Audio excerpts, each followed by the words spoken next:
Listen up, Shakers. Here at the Handshakin Video Series, we're all about creating strong and supportive communities for entrepreneurs.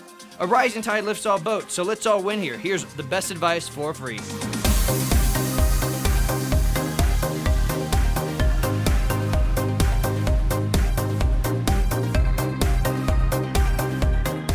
So perhaps we should move on to the next topic.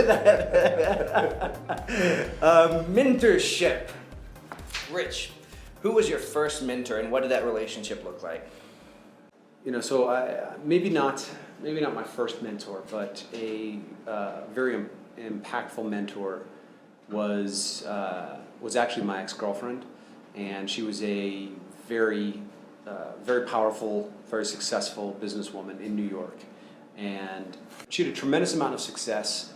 Some of it was due to just absolute ruthlessness, but I was this fluffy little teddy bear, right? And learned a lot about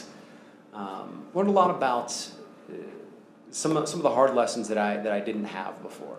And so having somebody who's kind of the polar opposite of you, but is very successful,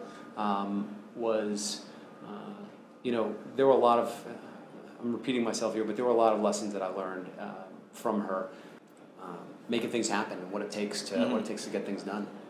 Well, that's what I find so interesting here. So many of our past guests have said it's people close in your personal life that have the biggest impact on you.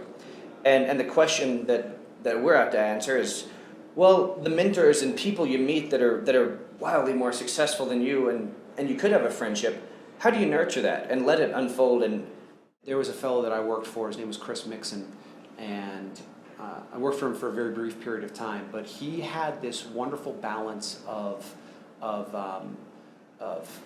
genuineness and caring, mixed with an ability to toe the line and get things done and push you and push people further to get more done and more out of them.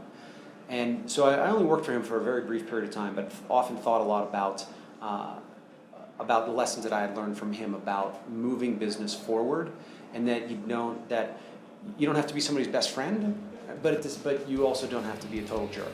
Yeah. And he was able to accomplish that.